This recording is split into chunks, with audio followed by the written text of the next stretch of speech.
Bust builders abandoning homes. Let's have a look.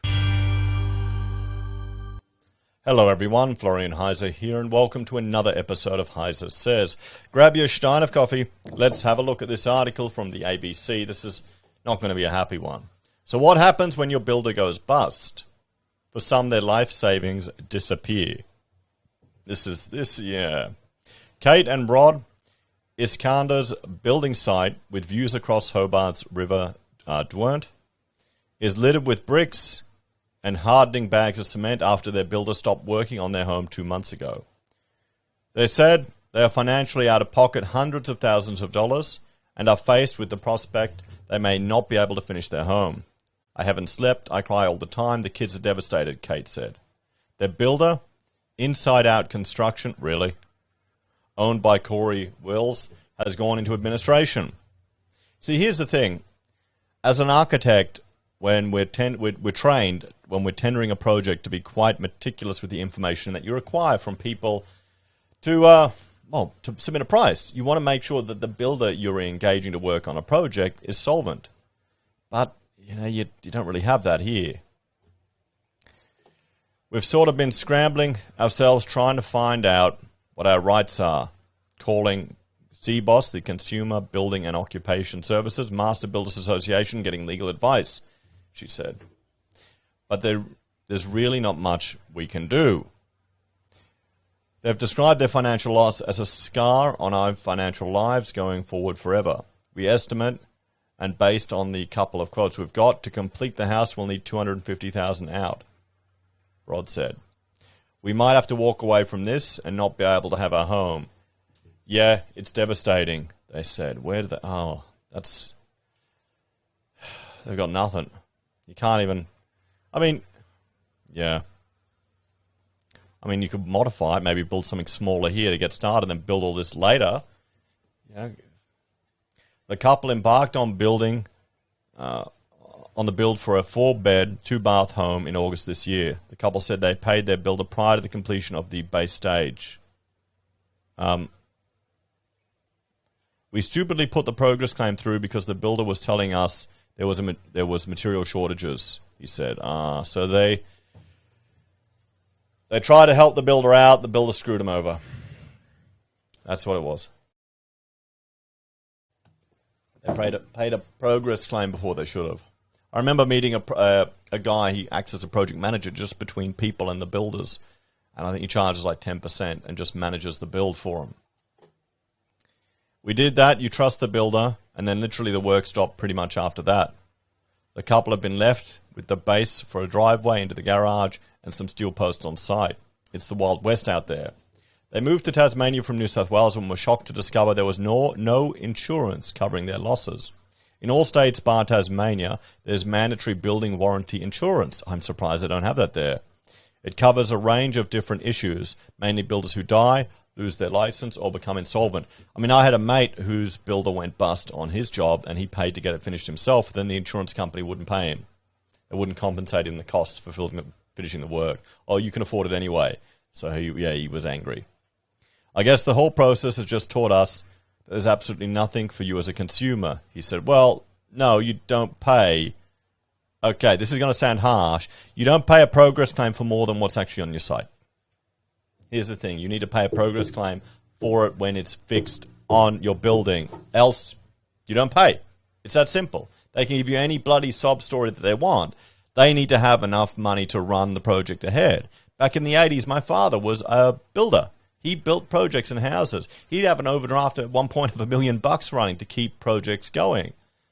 Back in the 80s, it was pretty crazy to think about it.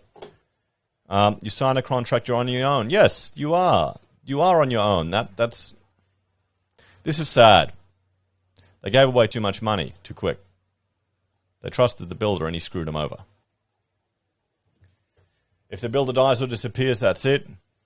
It's on you. There's no insurance. There's nothing. That's why you only pay for what's actually on the site, fixed. I'm actually absolutely shocked that is the case. The couple are calling for the Tasmanian government again, always for the government, to agree to an inquiry to look at how consumer protections can be strengthened. Maybe we need an education system to I mean, this is their fault. This is their fault. They paid a progress claim for work that wasn't done. I mean, am I being too harsh there, everyone? Those of you in the game, let us know in the comments.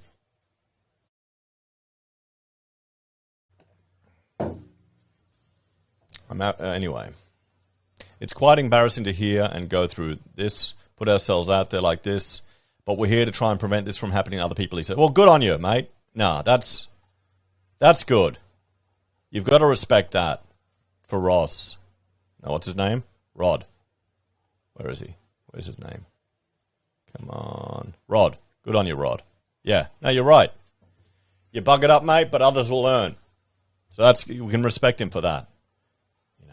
You'll never know. You'll probably save someone. You'll never know. Someone will hear this story, someone will read it, and you'll save them from losing money. So sisters face losing their life savings.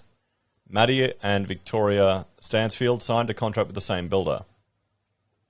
It's been a very stressful time, but we're really grateful to have the support of our family.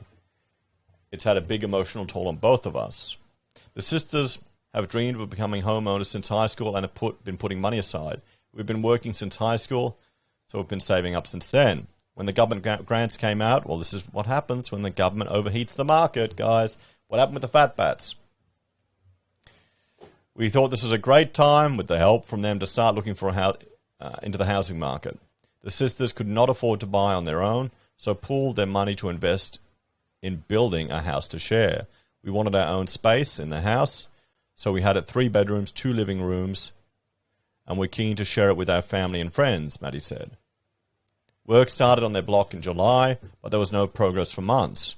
We heard nothing, pretty much, until we questioned what happened, and we've been going around in circles with meetings pretty much ever since, Maddie said. The sisters faced the prospect of losing close to $75,000 with the builder in administration.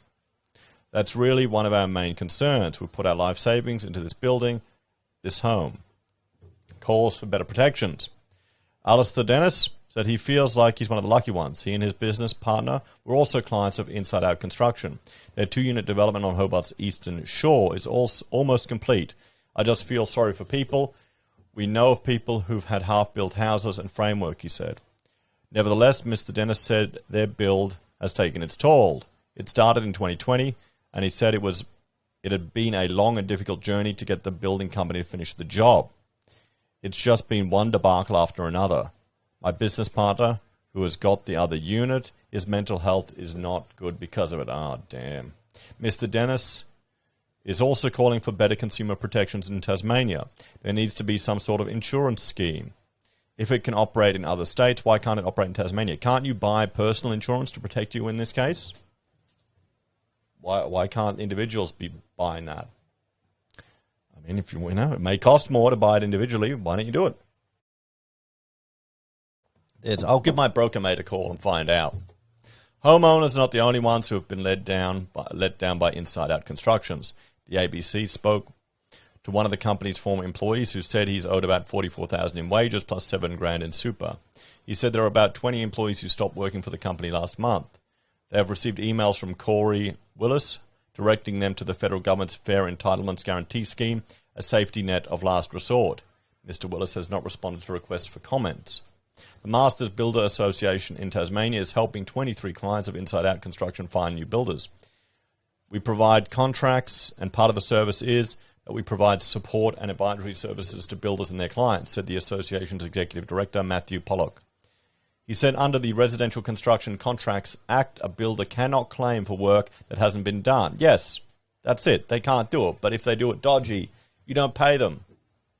The tragedy is that whole circumstance is there were no winners when a builder or business owner goes out of business. It's an extremely challenging environment for builders at the moment. Cash flows have been affected substantially across the sector due to COVID-induced supply chain issues. This, unfortunately, is the result of that. Inside Out is not the only building business that we've seen go under in the last few weeks. So let's have a talk about this. Now, what we're seeing here is a few issues. One, builders starting to go under, and I think a lot of it is to do with material costs and supply chain issues, but also people paying for work that hasn't been done. That's really what it is. If you're paying for work that hasn't been done, then you're taking on that risk. And that's what you shouldn't do. You need to only pay for work when it's actually fixed to your site. Not even when it's just been trucked and put there. It needs to be fixed to the building. Because they can take it away. Maybe we need an education campaign about that. For a country that's so housing mad, you think everyone would know that, wouldn't you?